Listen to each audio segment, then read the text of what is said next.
Bonjour à tous, j'espère que vous allez excellemment bien et aujourd'hui on va parler sport mécanique et on va parler moto. Et oui, dimanche a eu lieu le Grand Prix des États-Unis sur le circuit des Amériques à Austin au Texas. Et on va faire le point sur ce Grand Prix qui était plus passionnant que d'habitude. C'est vrai que souvent le Grand Prix des États-Unis on s'ennuyait un peu avec un Marquez dominateur. Eh bien cette année, ça n'a pas vraiment été le cas. On passe tout de suite au baromètre des Bleus. Et dans ce baromètre des Bleus, on commence tout de suite avec Fabio Quartararo, le français, le jeune français, je vous rappelle, 19 ans, qui a fait une course intéressante, 7ème en qualification, 7ème en course, voilà, Week-end complet, pourtant il a fait 7ème en qualification avec un problème de pression des pneus. L'équipe ne lui avait pas mis la bonne pression dans les pneus, ce qui fait qu'il n'avait pas l'adhérence qu'il souhaitait en qualification. Bon bah voilà, course sans problème, il a fait voilà, des bons essais là encore, lors des essais libres 1 et 2, voilà, il rentre dans les 10 premiers. Il se retrouve qualifié directement en deuxième partie des qualifications. Derrière, il fait le 7ème temps. Là, il fait 7ème en course. Là encore, avec des points importants pour le championnat pilote, le championnat constructeur pour son équipe. Et puis surtout, il est le premier rookie encore sur ce Grand Prix, comme en Argentine.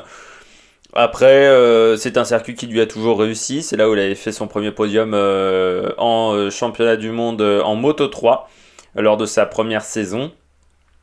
Voilà, il a un rythme très intéressant sur cette M1. Et puis ensuite, bah voilà, il est sérieux dans son approche de la course. Alors, certes facilité par une moto qui est plutôt facile à utiliser, la Yamaha, mais voilà, il a réussi à encore faire un bon Grand Prix.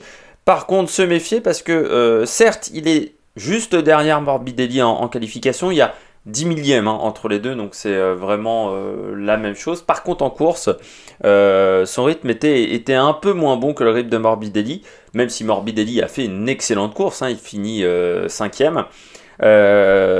Et pendant très longtemps, il était devant Dovizioso, 5 ou 6. J'ai peut-être dit une bêtise. Mais après, voilà, il a fait un bon Grand Prix. Son coéquipier Morbidelli, lui aussi fait une bonne course, mais il y avait un petit gap en rythme de course. Alors après, c'est aussi l'expérience qui fait cette différence. Morbidelli a une saison complète en moto Grand Prix. Quartararo n'a que 3 Grands Prix. C'était son 3e Grand Prix, donc ça fait une différence. Mais voilà, c'est un truc sur lequel il doit travailler pour l'avenir. Se rapprocher de Morbidelli en course et pourquoi pas essayer encore de le dépasser. Mais pour l'instant, Quartararo, c'est la bonne surprise pour moi de ce début de championnat. Deuxième français dans ce baromètre des Bleus, c'est Johan Zarco. Alors Johan Zarco, week-end encore compliqué sur la KTM. Il est pas à l'aise encore sur la moto, il l'a dit plusieurs fois, il l'a dit à Canal+, où il indiquait que il l'a fait comprendre à l'équipe que la moto ne lui convenait pas, mais l'équipe lui a répondu que pour le moment, il ne pouvait pas faire d'évolution majeure sur la moto qui permettrait d'améliorer le comportement de celle-ci, enfin qui permettrait surtout d'améliorer le comportement de la moto par rapport au style de pilotage de Johan Zarco, parce qu'on a vu, Pol Espargaro, ça s'est plutôt bien passé pendant le week-end. Après, il finit 13ème, juste derrière Andrea Iannone sur l'Aprilia. Il a été devant lui pendant quasiment tout le Grand Prix, mais en fin de course, il se fait devancer par Iannone. En qualif, il est encore en grande difficulté, surtout là, ici, il fait encore 19ème, 18-19ème, ça le fait partir loin. Ensuite, il arrive souvent à faire des bons départs et à revenir en course avec un rythme constant, et surtout il ne fait pas d'erreur malgré une moto qui n'est pas simple à utiliser encore une fois. Alors après, tout n'est pas acheté encore dans ce week-end. Il fait une bonne séance de FP4 sur une piste humide. Sur le sec, ça a été plus complexe là encore.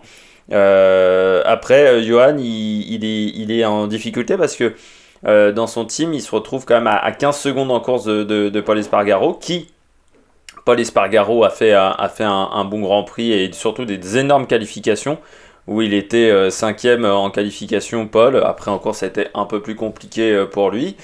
C'est sûr que face à lui, Johan Zarco, 19e en qualification et 13e en course, ça fait un peu pas top quoi, pour le leader de l'équipe. Alors certes, il doit s'adapter à la moto alors que Espargaro a 2 ans ou 3 ans d'expérience dessus. Donc c'est vrai que il sait comment fonctionne la KTM. C'est vrai que Zarco lui a du mal à s'en sortir avec la moto. Et puis Zarco, on voit dans ce côté, on ne lui offre pas tout comme c'était le cas chez Tech 3. Je rappelle, chez Tech 3 c'était une équipe française et il était français, donc c'était voilà, les relations étaient beaucoup plus simples et puis la structure est quand même intégralement composée de Français. Là chez KTM c'est une structure beaucoup plus internationale qui est en Autriche, hein. Le constructeur KTM est autrichien, qui était tourné autour de Paul Espargaro. Lui il se retrouve dans un rôle certes de leader, mais dans une équipe qu'il ne connaît pas. Il faut qu'il s'adapte à un matériel qu'il ne connaît pas, mais aussi à une équipe qu'il ne connaît pas, et surtout à un gros team. C'est la première fois qu'il se retrouve dans un team usine. Et voilà, dans un team usine, pour avoir certaines choses, des fois c'est compliqué, des fois il faut un peu se bagarrer, et il est en train d'apprendre ça, mais c'est pas simple pour lui. Alors, on espère que au Grand Prix de France ça ira mieux.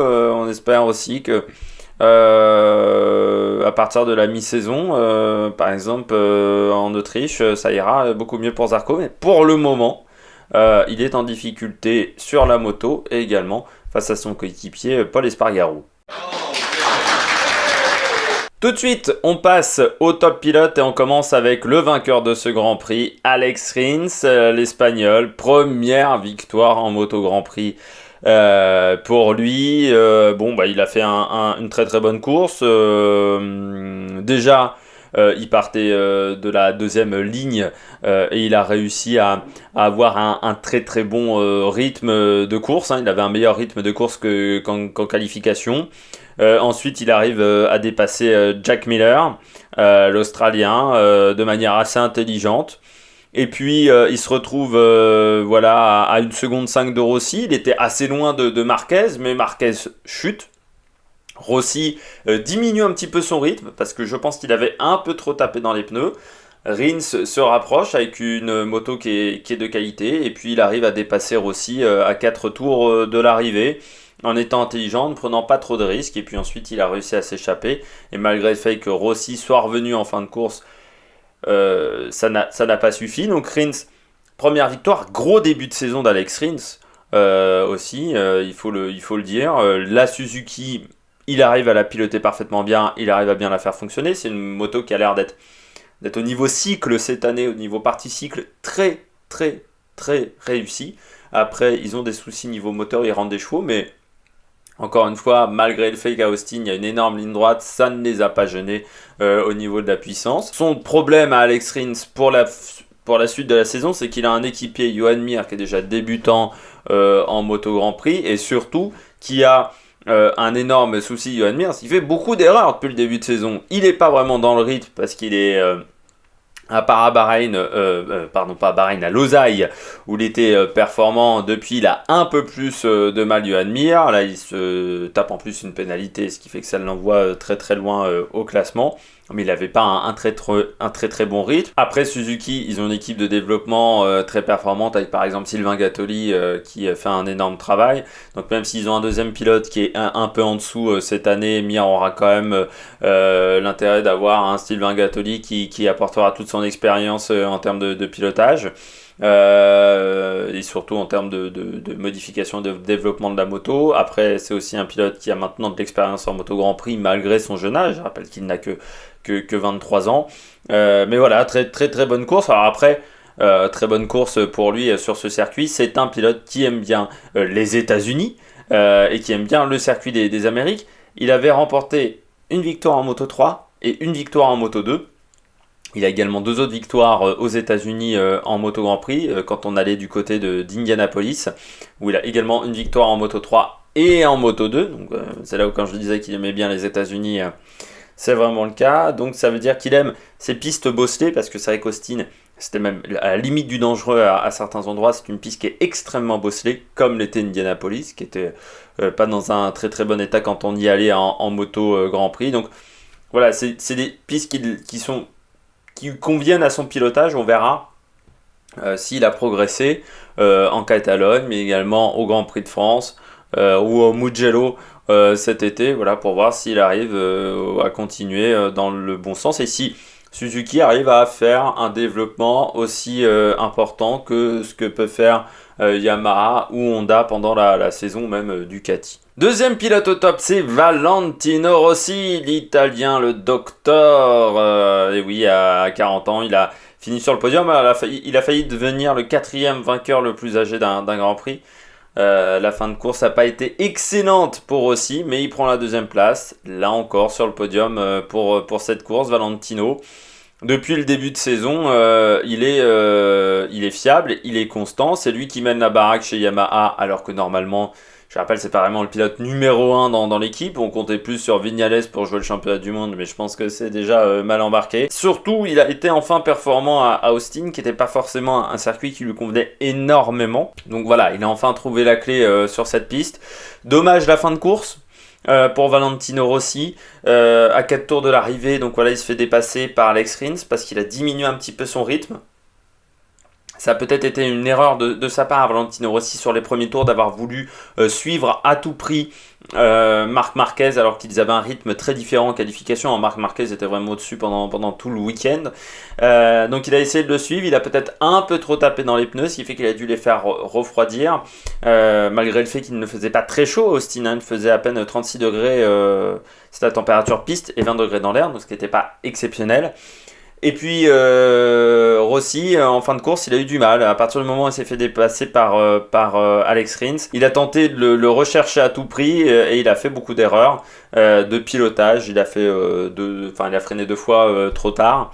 Et ce qui fait que c'est dommage parce que je pense qu'il aurait pu revenir sur Alex Rins. On a vu dans le dernier tour, il était sur un très très gros rythme. Valentino Rossi, malgré tout, 2e place, il prend des points au championnat.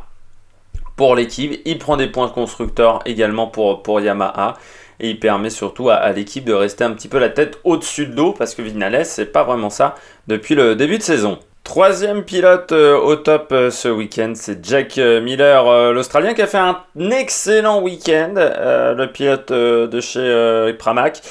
Meilleur pilote Ducati pendant tout le week-end devant les deux officiels, devant Dovizioso et devant Danilo Petrucci. C'est le pilote qui a réussi à utiliser le mieux cette moto qui n'est pas encore excellente sur le circuit d'Austin. On sait que les 3 premières... Enfin, l'Argentine et les États-Unis, c'est pas forcément les 2 circuits qui conviennent le mieux à cette moto. Il a réussi surtout à être constant pendant tout le week-end, lui qui parfois faisait des erreurs en surpilotant. Là, je trouvais qu'il était plutôt bien pendant la course. Il n'a pas surpiloté, même s'il y a 2-3 moments, voilà, il a fait des freinages un peu tardifs. Et puis surtout, on s'aperçoit que c'est un pilote qui, dès que les conditions sont un peu complexes, s'en sort toujours très bien. On se souvient l'année dernière en Argentine, il avait fait le bon choix de pneus sous la pluie. Là encore à Austin, je rappelle que la séance d'essai libre 3 est annulée, et il s'en sort toujours bien. Dès que les conditions sont un peu complexes, il est toujours devant Jack Miller.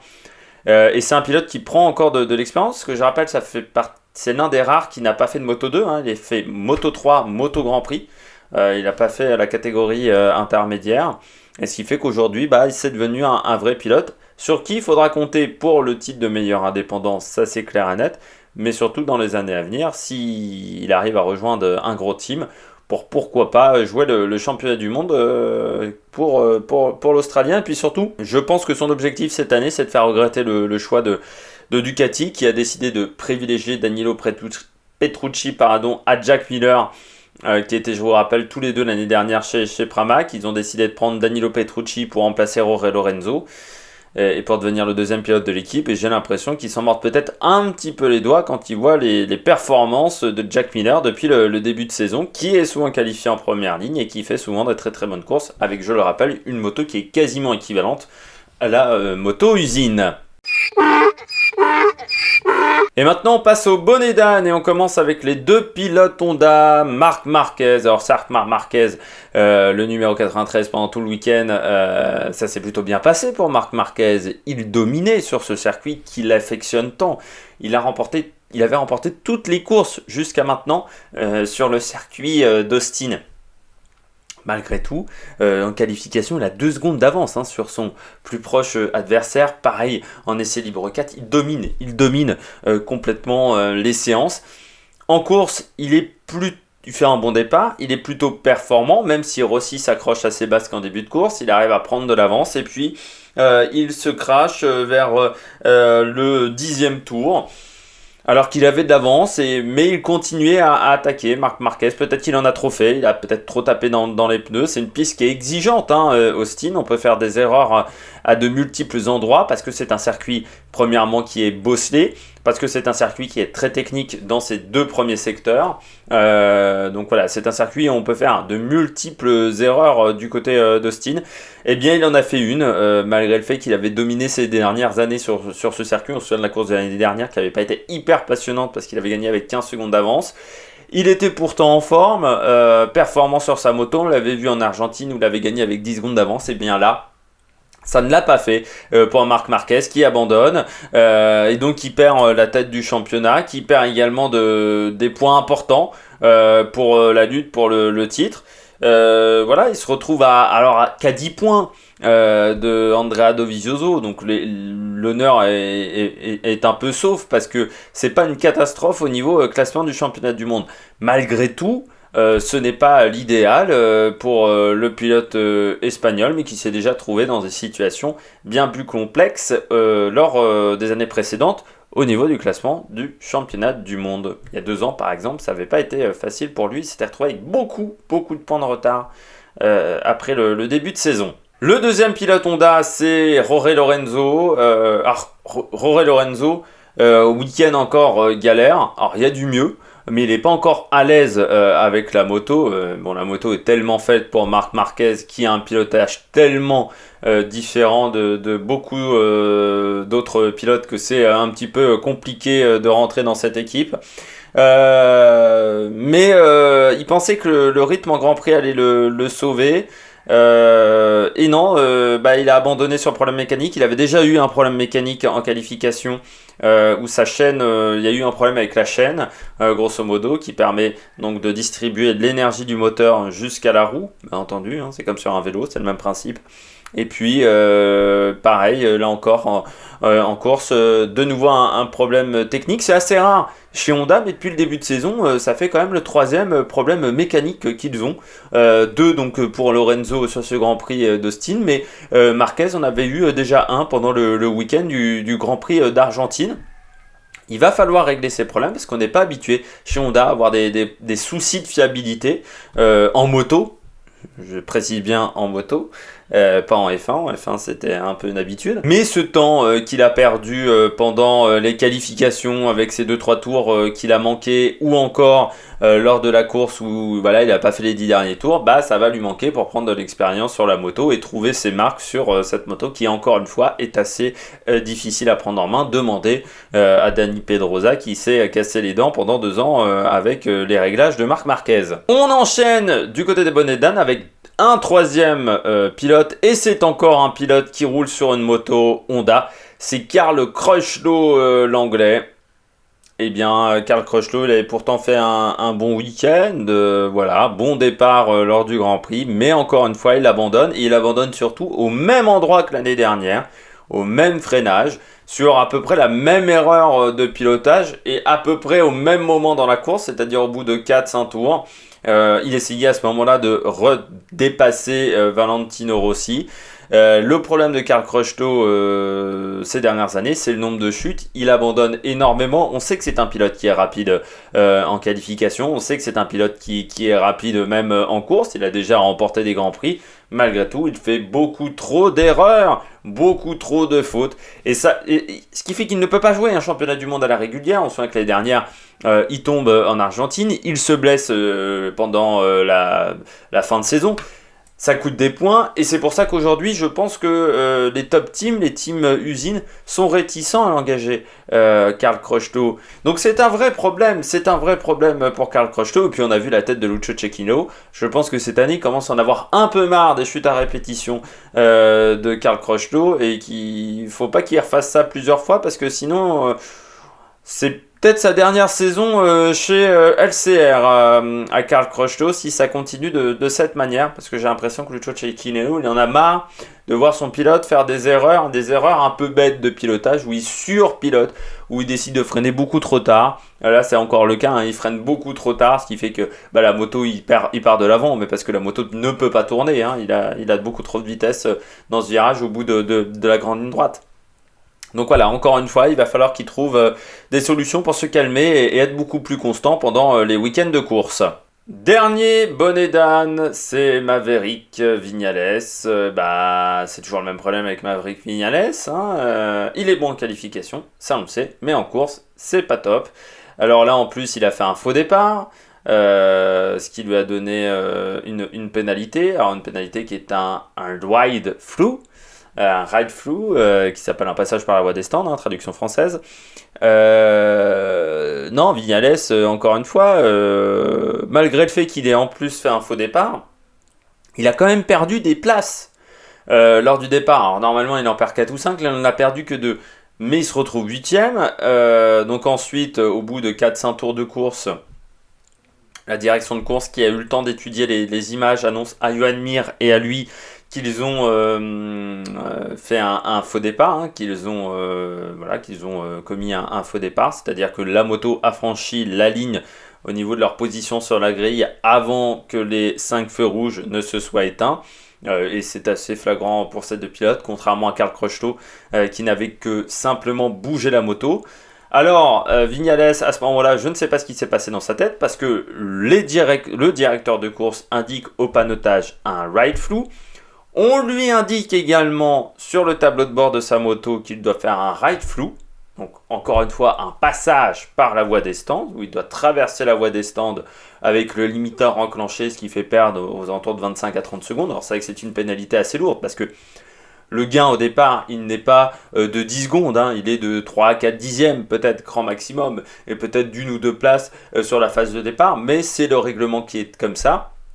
Donc il a 2 fois l'indication comme quoi il a un ride through, et il décide de prendre le long lap, ce qui ne lui enlève pas sa pénalité, ce qui lui a juste fait perdre des positions lors de la course. On rappelle, le long lap, c'est un passage un peu plus long sur le circuit, qui rallonge le tour du circuit, mais qui est utilisé pour les petites pénalités, c'est-à-dire pour rendre des positions à un pilote si la direction de course considère que vous avez court-circuité un virage ou une chicane. Voilà, on peut vous demander de passer par le long lap, qui est un tour qui vous rallonge de 3 secondes à peu près, 3-4 secondes selon les circuits. C'est un peu le même principe que le rallycross avec le Tour de Joker. Là, c'est sûr que c'est une pénalité qui était beaucoup plus importante qu'on lui a signifié, mais il ne l'a pas compris. C'est assez incroyable. Et puis après, en rythme de course, il était pas excellent. Enfin, il était derrière Rossi. De toute façon, il était derrière Rossi pendant tout le week-end, que ça soit en qualification, que ça soit lors de toutes les séances d'essai. Et puis, voilà, il a fait une course dans l'anonymat. Je crois qu'il finit 10, un peu au-delà de la 10e place. Je ne sais plus son classement, je ne l'ai plus en tête. Mais ce n'est pas une bonne course pour lui. Puis surtout, on attend beaucoup mieux d'un pilote qui doit jouer le titre de champion du monde, hein. Ça, c'est clair et net. On veut qu'il fasse beaucoup mieux. Le pilote Yamaha. Et pour l'instant, c'est vrai que dans l'équipe, c'est Rossi qui apporte tous les points quasiment. Et Vignales, il n'aide pas vraiment l'équipe à jouer un bon classement au niveau du team et également au niveau du championnat constructeur. Eh bien, on passe tout de suite au classement et on commence avec le classement pilote. Et vous l'avez à l'écran maintenant. Andrea Dovizioso donc en tête du championnat pilote avec 54 points devant Valentino Rossi 51 points et Alex Rins 49 points. Énorme début de saison du pilote Suzuki. Marc Marquez juste derrière, donc voilà à 9 points. Danilo Petrucci, Jack Miller. Il faut descendre très bas pour retrouver Maverick Viñales, simplement 12e au championnat Maverick. Dans les bas-fonds du championnat. Le premier français, c'est Fabio Quartararo qui est 10e, qui est également le premier pilote rookie devant Banaya et devant Johan Mir et Miguel Oliveira. Et puis on retrouve à la 19e place Johan Zarco avec 5 points pour Johan Zarco. Voilà. Et puis le classement par équipe. Là encore, c'est Ducati qui mène avec maintenant une belle avance quand même sur Yamaha. Troisième, c'est le team Suzuki. Honda a fait la mauvaise opération avec ce double abandon lors de cette course et se retrouve quatrième. Et puis juste derrière, on retrouve LCR Honda, l'équipe de Karl Crutchlow et de Nakagami qui est en tête du classement des indépendants devant Pramac et devant Petronas Yamaha SRT, l'équipe de Fabio Quartararo. J'espère que vous avez aimé cette vidéo. N'hésitez pas à réagir dans les commentaires. N'oubliez pas de vous abonner à la chaîne, ça permet de la monétiser. N'hésitez pas également à mettre un pouce bleu, là ça fait toujours plaisir. Et puis surtout on se retrouve pour de nouvelles aventures. Alors sport mécanique, il y aura de l'athlétisme, on reviendra sur l'affaire Clémence Calvin. Cyclisme, il y aura le débrief de Paris-Roubaix. Voilà, et puis il y aura également d'autres choses sur la chaîne dans les jours à venir. Allez, ciao ciao sur Amérique Production.